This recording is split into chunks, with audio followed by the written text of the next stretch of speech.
Okay, 30 people. Interesting. Um,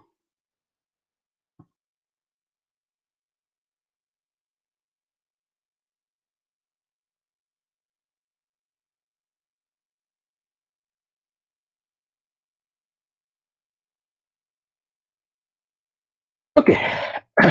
So yesterday we saw that when a bunch of conditions are met, then the allele frequencies do not change across generations, and there is a simple relationship between the allele frequency and the genotypic frequency. And this is what in the biology literature is known as the Hardy-Weinberg law, named after Godfrey Hardy and Wilhelm Weinberg. Now, this particular thing was actually first proposed by Weinberg in 1908, but Weinberg wrote his paper in German, and therefore that paper was not known to the English-speaking world. In the meanwhile, remember that we were talking about this famous controversy between the biometricians and the Mendelians. So, one of the people who was involved in that controversy was Carl Pearson, and his student was this rather famous statistician called Eugene Yule. And another person in the, you guys want the spelling? Uh, Yule, U-L-E, Eugene Yule. Okay. So another person, who was pretty active during that time was R.C. Punnett, the guy who gave that Punnett square that we used yesterday. So Punnett was giving a lecture at some scientific meeting, and Yule was in the audience. So Yule asked a question which actually Punnett slightly misinterpreted, but basically what Punnett went into Punnett's head was that if you look at the simple one locus to a little Mendelian thing, then you see that the dominant phenotype is in the F2 generation is 3 in a ratio 3:1. So if that be the case, then that phenotype is like 3 times the number. Therefore, you expect that phenotype to replace the recessive phenotype, or so you thought. And the question was why that is not happening. Now, obviously, there is something wrong with this entire logic, but Punnett was unable to put his finger on it. Punnett used to play cricket with this man, Hardy, and therefore, in the evening when he met Hardy, he described this problem to him. And Hardy, being a trained, and not only a trained, being a very eminent mathematician of his time, immediately figured out what the issue was. And then he did the equivalent of some back of the envelope kind of reasoning, which finally led to this thing that under certain conditions, you don't expect the ratios to the allele frequencies to change, and therefore you don't expect the genotypic frequencies to change either. And therefore, whatever happens in the absence of selection, the recessive phenotype will not be wiped out from the population. The recessive phenotype is going to be maintained in the population. Now, Hardy published it in Science, and remember, this is like 110 years back. Science, the journal at that point was not as dominant, not as famous as it was now. Now, after Hardy publishes this immediately becomes popular in the scientific world. And this is essentially known as Hardy's law till about 1943, when somebody points out that 1 year back, Weinberg had actually done all the calculation, and he had actually given a much better and more thorough investigation of the whole thing. Hardy simply derives the relationship, shows that it will not change, and leaves it at that. Weinberg was the person who had done a more clean and a much better and thorough investigation of the problem. And at that point, this became known as the Hardy-Weinberg equilibrium. So, yeah, this is the famous statement with which this Hardy's paper begins. I'm reluctant to intrude in a discussion concerning matters of which I have no expert knowledge, and I should have expected the very simple point which I wish to make to have been familiar to biologists. However, some remarks of Mr. Udny Yule, to which Mr. R.C. Punnett has called my attention, suggest that may still be worth making. Now, there is a massive irony in this whole thing, and the irony is that Hardy Hardy wrote a very famous autobiography called Mathematician's Apology. Has anybody read this book? Yes, sir. Okay. For all those people who haven't read this book, I strongly recommend that you do so. Okay, even if you don't intend to become a mathematician in your life, even then, this is a book that is worth reading. It's an autobiography, so there's no maths in it. It's a very easy read and very nice reading book. The point that is relevant in this context is that Hardy was one of those guys who strongly believed in the purity of mathematics. In other words, his belief was that mathematics should be done only for the beauty of it, only for its own sake, and anything and everything that is applied in the context of mathematics is actually incidental and of no importance. Okay, so the usefulness of mathematics was a concept that was extremely, let's say, not favored by Hardy. And this particular book is basically a manifesto of that particular way of thinking. The irony in the whole picture is, of course, Hardy made superb contributions in the field of mathematics, but biologists far outnumber the mathematicians in terms of their sheer number. And among the biologists, Hardy is famous for a very applied piece of work, a piece of work which has tremendous utility, which I'm sure he would have been completely shocked if he had known that he had contributed in this particular way. So anyway, digressions aside, I have said that Hardy Weinberg is important. Okay, but I haven't really said that in what ways it is important. Some of it I'll do now, some of it I'll be doing 2 or 3 slides later. So essentially, one uses the Hardy-Weinberg principle to determine if the population is in Hardy-Weinberg equilibrium. And for this, the way you go about doing this is you first compute the allele frequencies. From that, you compute the expected genotype frequencies, and then you compare the observed genotypic frequencies with the expected genotypic frequencies using some statistical tests. For those who are interested, the simple chi-square test works over here. Okay.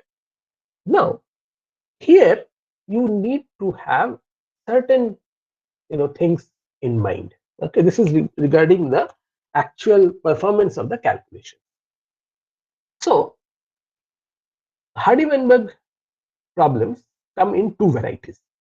One variety is where they will give you the frequency A1, A2, A1, A1, A1, A2, A2. Okay. So suppose these are my 3 genotypes. One kind is where they will give you the numbers of these things, numbers or frequencies, whatever. If they give you numbers, you can convert them into frequencies. Now, if you have a situation like this, then you don't really need to assume that the original population is in Hardy-Weinberg, because if you have this, then from this you can simply calculate p plus q by 2, or q is equal to r plus q by 2, and therefore get your p's and q's. However, many a times what happens is they don't give you all the genotypic frequencies. They will only give you either this one or this one, the genotypic frequency of the one of the heterozygotes, one of the homozygotes. Sometimes they even do it for the heterozygote. It doesn't really matter. When that happens, sorry, I'll take that back. If they only give you the heterozygote, they'll have to give you something else. But if they have given you either this or this, then what you have to do is you have to start by making the assumption that this population is in Hardy-Weinberg. Therefore, this P is actually equal to P square, or Q or R is equal to Q square, whatever. And then from that, by taking the square root of that, you figure out what is your small p. Okay. Note, if all these three numbers are given to you, you don't need to do that. Okay. So a very common mistake that students make is that even when all the three are given, they simply take this one. Sorry, they simply take this one or this one, do a square root, and from there they do the math, implicitly making the assumption that the population is in Hardy-Weinberg, which is not required given the question. And in all those cases, the marks are cut. Okay, so you have to be very careful about how you are ending up using the Hardy-Weinberg. Okay, so now there are a few interesting points to be noted about the Hardy-Weinberg. So for that, we need to understand this particular figure. So in this figure, so again, it's a one locus two allele scenario. So let's assume that the frequency of one of the alleles, say, the small a allele, is on x-axis. So here it is 0, here it is 1. Okay. Obviously, the capital A allele's frequency is going to be exactly 1 minus of that. So this is going from 1 to 0. Now, these three lines, these are the frequencies of the capital A homozygote, the small a homozygote, and the heterozygote capital A small a, right? So obviously, if you see, this is the line of y is equal to x square. This is the same 1 minus x square, and this is the line of or whatever the thing that makes it 2xy. I mean 2 into p into q. Now let's just see what these lines are doing. So if you look at this line, what it is saying is, as the frequency of the small a allele increases, the frequency of the capital A homozygote goes down, which is expected. Similarly, as the frequency of small a allele increases over here, as it goes up, this thing goes up, the frequency of small a homozygote. No surprises over there. The interesting bit is in this one. Okay. So these things, obviously, the maxima for the capital A genotypic frequency is 1. The maxima for this frequency is also going to be 1. However, since this is 2 into p into q, and q is 1 minus p, so this is basically 2 into p into 1 minus p. Therefore, this is the quadratic. Therefore, you are going to get some kind of a maxima somewhere. And this particular case, you can convince yourself very trivially that this happens when p is equal to q is equal to 0.5, right? So the heterozygotes are maximum in frequency when both the alleles are equally frequent in the population. Okay. Now, this is, I mean, mathematically pretty obvious, nothing surprising over here. The surprising bit is in this zone over here and in this zone over here. What do you see over here? What you're seeing is that when the frequency of the small a allele is very low, then most of the copies of that actually exist inside this one. Okay, so the capital A is dominant, the small a is recessive. So most of the copies of that small a allele, recessive allele, is inside the heterozygote. Okay. Similarly, when this one becomes very, capital A becomes very rare in the population, most of the copies of that are inside the heterozygote. Now, why is this interesting? This is interesting because, have you guys heard of something called eugenics? Eugenics, please. Yes, Yes. sir. What is eugenics? It's the idea of selectively breeding a superior breed of some species, Of most any species? sinisterly humans. It goes together with social Darwinism, right? Yes. So note something over here. Many of the genetic abnormalities are recessive in nature. Okay.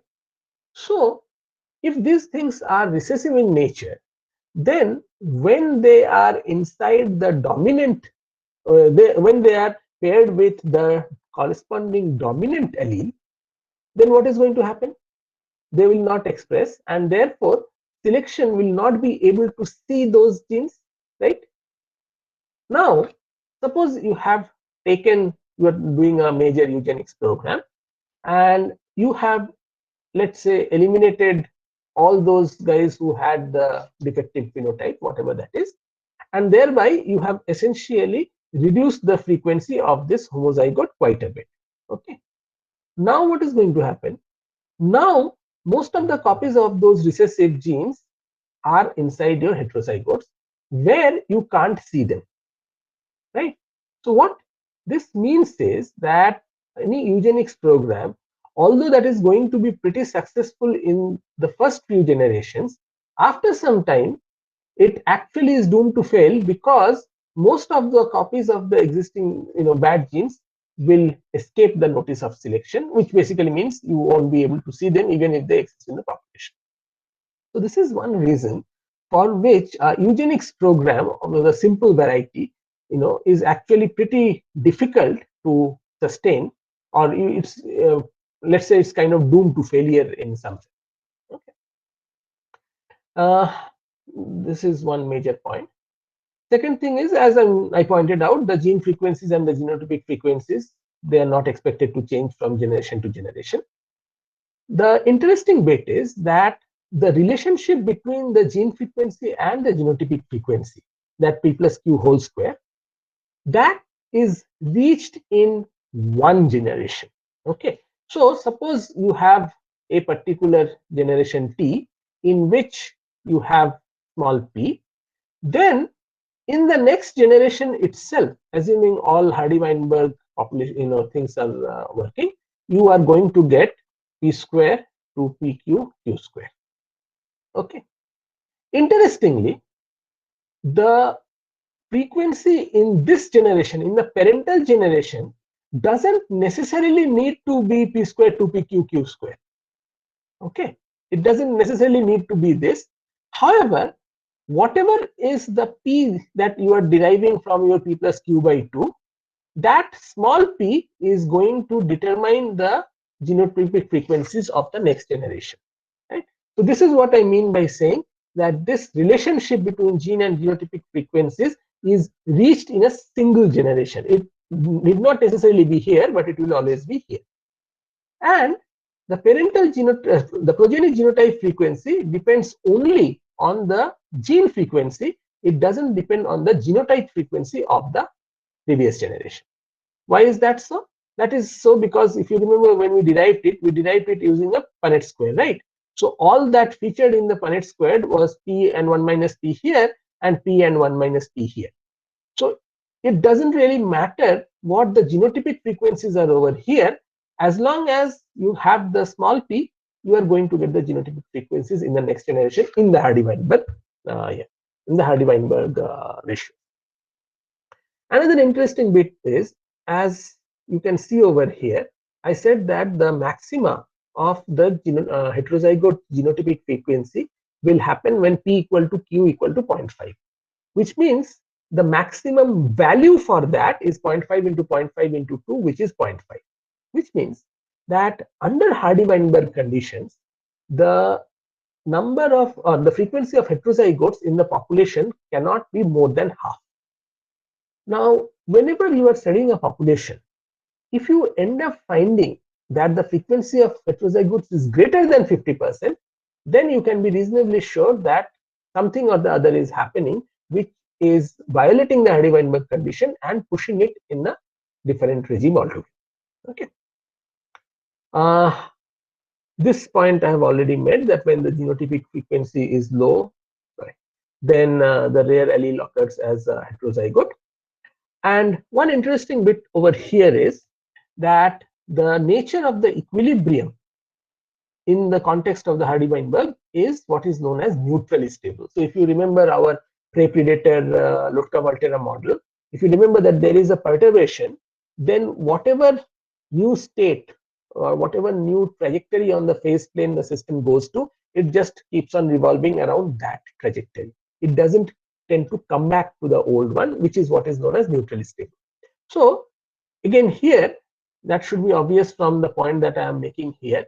Suppose there is a population which is in some kind of a Hardy-Weinberg frequency, p squared 2pq q square, and suppose you now do some kind of a perturbation by which the new frequencies become p dash square 2p dash q dash and q dash squared, then now the whole population is just going to go from generation to generation as p dash and q dash. Okay, this, it will never try to come back to this part, to these frequencies. That's neutrally stable.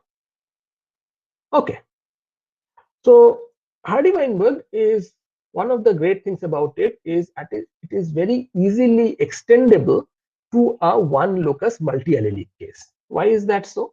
So if you remember, when we were doing a one locus two allele case, then we simply took our two alleles over here and called them P and Q. Now suppose if I have three alleles, say A1, A2 and A3. So if I have three alleles A1, A2 and A3 such that their frequencies are P, Q and R, then again P plus Q plus R is going to be equal to 1, and all that I have to do is to put one extra column, right, over here and one extra over here, correct? So this is the generic form for one locus multiple allele cases. The square over here comes from the fact that this is a diploid population, right? And that is going to stay the same. Okay, this is going to remain the males, this is going to remain the females. So whatever number of alleles you have, you simply construct a Punnett square of corresponding dimension. That's it. And from that you are going to get your expected genotypic frequency. So here is a simple question that we have put up. So here are some genotypes. So there are three alleles over here, capital A, capital B, capital C, and here are the frequencies. Can you guys quickly figure out what are the frequencies of A, B, and C in the sample, and then quickly answer the question logically why there are no CC individuals found in the population? Can you do that quickly?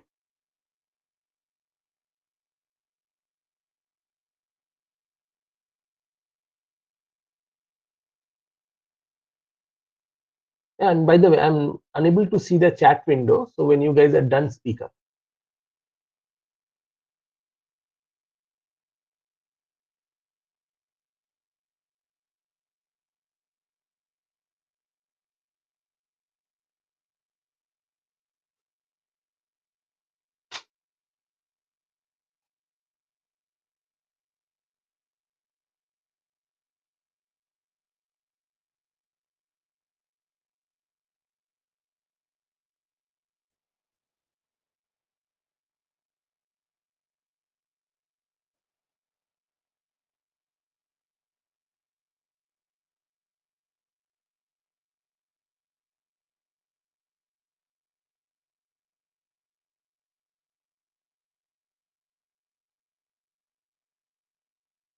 Done, people?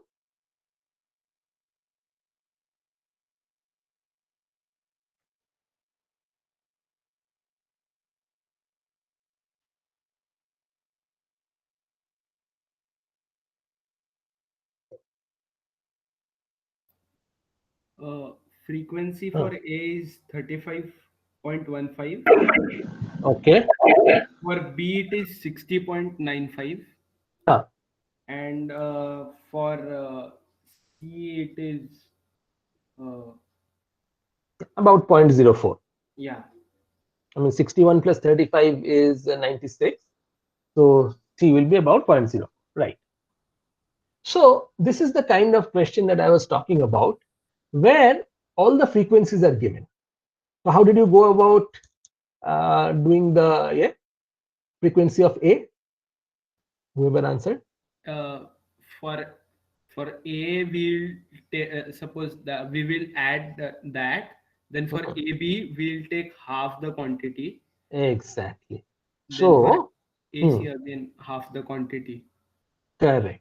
So PA is going to be frequency of PAA plus half into frequency of PAB plus frequency of PAC. Okay, I'm using P for genotypes over here, but I'm distinguishing it with the subscripts, right? And similarly, PB, sorry, PB is equal to PBB plus half into PAB plus PBC, correct? And so on. So now the next question, why are there no CC individuals in this population?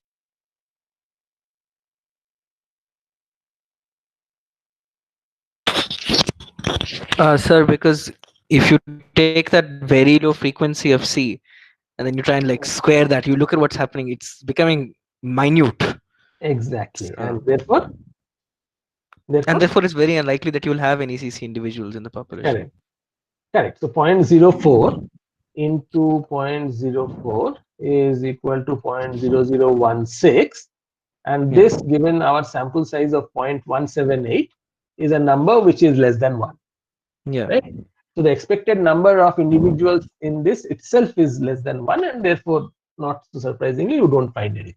Cool. Everybody got what's happening over here?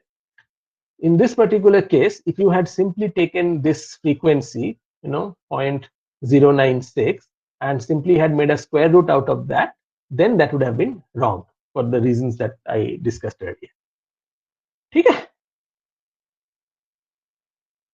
Any queries, anyone?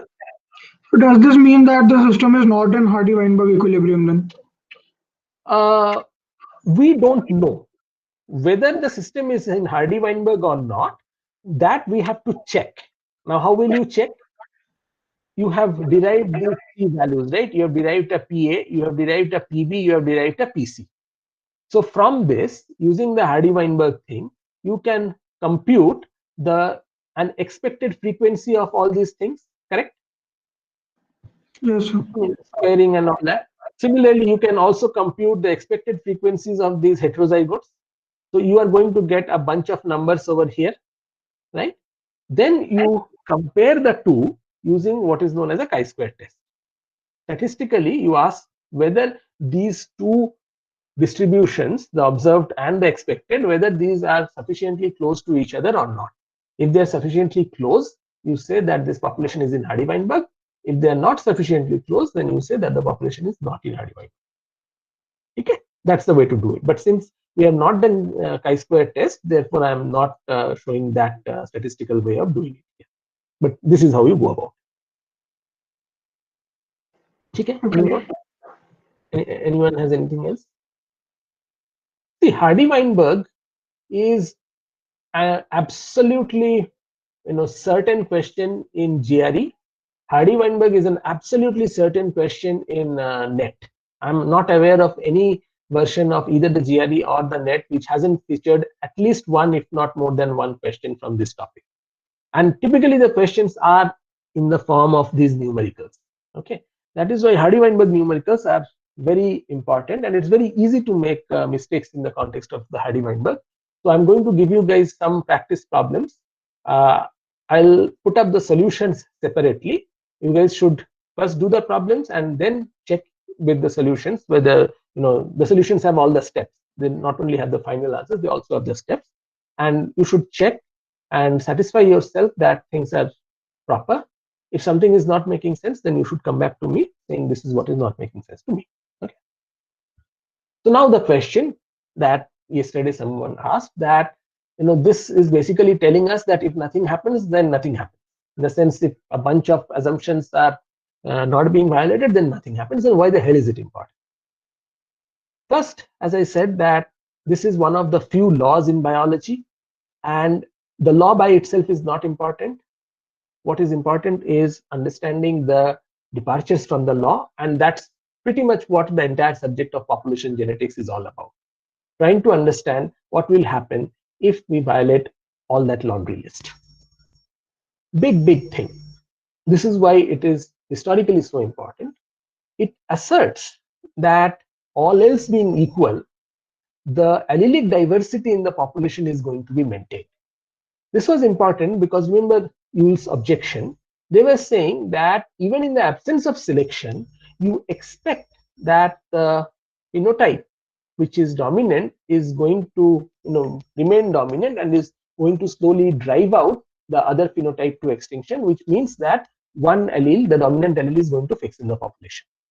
This is showing that even if one allele is dominant, until and unless there is selection or some other stuffs, allelic diversity will be there, and therefore the raw material for evolution will be maintained in the population. So this this understanding was one of the key things that helped to reconcile the biometricians with the Mendelians. Bolo.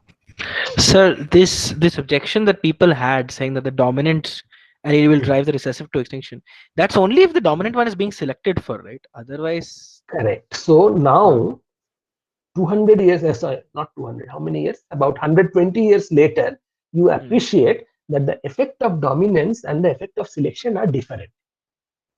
okay. Okay, effect of dominance cannot be confounded with the effect of selection. At that point in literature, this was confounded. Oh, okay. Okay, people failed to see the difference between the effect of dominance and selection. Today, you won't do it. Okay. So historically, this was a very important controversy that this thing ended up clearing up. Okay. You're right. You're absolutely right. This is that particular confounding being done. But this should also tell you that extremely smart people can also make very silly mistakes, right? You guys are what, second year undergrads who are immediately able to observe it, right? But those people, they are stalwarts. People like Pearson and Yule. If you study statistics, even today you study Yule statistics. Okay, these are the guys who made the field what they are, and yet they made mistakes. So, just to give you an example of how fallible scientists. At the same time, this also provided a strong support for Darwin's theory of evolution, because if this were correct, if point 2 were correct, then allelic diversity not being maintained means that the raw material for selection will is supposed to get over very soon, which meant that selection would not have been able to operate for long. And if that were to be the case, then Darwin's conceptualization as selection being the primary engine which is driving evolution, that entire conceptualization would have fallen flat. So that way it was important. As I showed you, it easily expands to multiple loci. Theoretically speaking, it also easily expands to multiple ploidy levels, right? So if you remember, I told you guys that the general form is p plus q, whatever squared, where this square is coming from the fact that we have diploidy, right? Now, in the sense, there are two chromosomes that are coming together. Suppose you have triploidy, suppose you have any other ploidy level, then all that will happen is that this power is going to change, 3, 4, 5, 6, whatever. Okay. So in that sense, conceptually, this also very easily extends to higher ploidy levels. Practically speaking, it's not too important, except for the case where you look at haploids. But apart from that, because high ploidy level things, there are a few in plants, but that's pretty much it. And but it's a nice property that it has, that it takes care of this issue very easily. And from a very practical point of view, it helps to calculate the gene frequency of the recessive allele, and from that you can compute the frequency of carriers in a population. Okay, this is important because it is important in two different ways. One is if the population is large enough and for whatever reason you are able to ascertain that Hardy-Weinberg exists, then knowing the frequency of carriers is very, very important. Okay, because that tells you in some sense what is the load in the population, and that also tells you that each generation how many new cases you can expect to fight with. The other case where this becomes very, very important is in the context of conservation biology, right? Because when you have a lot of inbreeding, okay, typically this topic comes after the conservation biology topic, which is why the discussion of this would have already happened in the conservation topic. But since that hasn't happened, I'll kind of say that out in brief right now. We'll return to this when we look at the conservation lectures. So basically what happens is that when a population size falls, then typically close relatives end up mating with each other at a frequency greater than what is expected through random mating alone. When this happens, the population is supposed to be undergoing inbreeding. When inbreeding happens, then you have a peculiar problem. The peculiar problem is, as I said, that many alleles which lead to genetic conditions, disease conditions, lack of fitness, lack of fertility, etc., many of them happen to be recessive alleles. Now, such recessive alleles, typically they don't create too much of a problem because they end up being paired with other dominant alleles. However, if you have inbreeding, then the genetic makeups of the two mating individuals are very similar to each other. Then the chances of these recessive alleles coming together becomes very high, or increases, let me put it this way. When that happens, then the population often ends up suffering a massive loss of fitness. And that comes out in many ways. It can come out in the context of all kinds of abnormalities, in the bone structure, or it might come about in the context of, you guys might have heard about this, the hemophilia in the royal families of Europe. Have you heard this case? Yes, sir. Yes, sir. So for those of you who haven't, in Europe, the royal families, they could only marry other royals, and therefore very soon they were essentially marrying within each other. So every royal family in Europe was closely genetically linked to every other, and therefore very soon all kinds of diseases started cropping up. Very famous among them is the jaw of the Habsburg guys. The Habsburg dynasty was ruling over Austria, and the Habsburg emperors, they ended up having a very prominent, deformed kind of a jaw. Other example was this disease hemophilia. So these kind of things happen when relatives mate with each other. There are lots of examples even within India. So when this happens in a population in the wild, then that population is no longer able to sustain itself. It faces all kinds of problems. Under those scenarios, how will you figure out, before the problems have happened, how will you figure out that the population is losing its genetic diversity? Now, the way to do that is you compute the gene frequencies, and from that you compute what is the frequency of the expected frequency of heterozygotes. And then you compare the expected frequency of heterozygotes with the actual molecular data that you are getting for the heterozygosity level in the population. And if the heterozygosity level is less than the expected frequency from the Hardy-Weinberg, then you can say that this population is undergoing massive inbreeding. Okay, and then obviously you have to do all kinds of things to make sure that Sir, bolo. aren't there some species in which inbreeding takes place as a matter of course? Like I seem to remember reading something or seeing something on Animal Planet about zebras, where a zebra female is born within a certain herd, and then either another male who is trying to build its own herd will come and successfully take her out of that herd, and if he does it, he has to fight the leader of the herd she was born in, and if he cannot do it successfully, then as a matter of course she will mate with her own brothers or her own father or uncle. So like there are populations where the social structure reinforces incestuous breeding, right? It is possible, but if that continues generation after generation, then the population is gone. Okay. Among zebras, see, the point is, if it happens in one generation or two generations, it's fine. But after that, if some other male from a different genetic backup makeup comes and takes over in some sense, then it will work out. But if it is sustained over generations, then the population is not going to be able to cope with it. No chance. Okay. I mean, this major example of this is the lions of Gir forest, who have suffered a reasonable amount of fitness decline because the population sizes had fallen very low.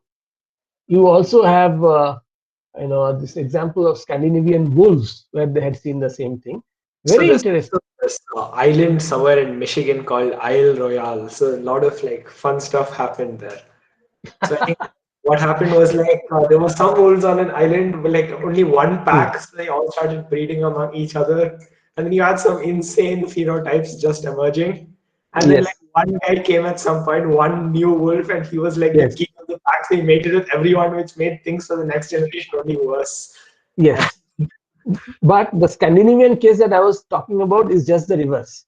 There was exactly one migrant male wolf which came, and that one migrant male wolf was actually able to rescue that population from inbreeding.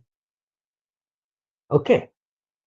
So the good thing about inbreeding is it takes very little to reset the clock in some sense. But until and unless the resetting happens, it's terrible. Anyway, so there's a question over here. I think you guys will be able to solve it. So here are a few examples. Anyway, you guys will have access to the video, so you guys can try to see if you can solve these problems. They're nothing, tough or anything. These are the mandatory readings that I'm going to put up. As I said, it's very important for you to learn how to solve Hardy-Weinberg problems. And since they are very important from an exam point of view, there are lots and lots and lots of videos on the website, on YouTube, about how to do all these things. Some of them are terrible. And in this particular context, there is this series called Shomu's Biology lecture series. Has anybody seen that? Shomu's Biology? I had for some topics while preparing for ISER entrance test. Oh boy. घुस गए तुम मुबारक हो no, I remember seeing this guy's lecture on Hardy-Weinberg and having a heart attack, and I actually wrote a comment over there on that saying कि बहुत सारी गलतियां हैं. The guy simply deleted my comment.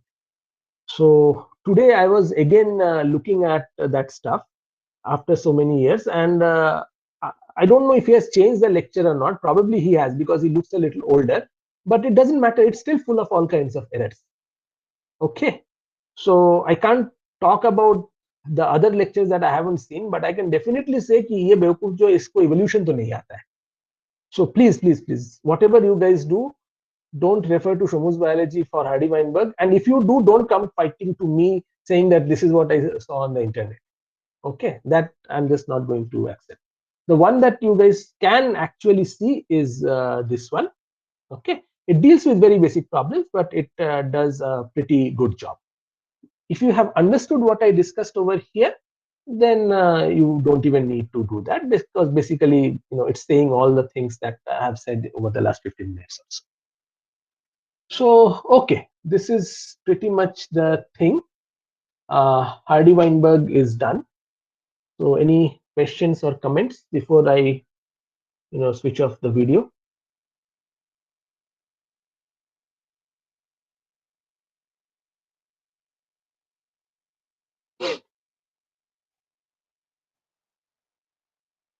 Nothing? Okay. So maybe I will stop the recording now. And oh, good, it is coming to me.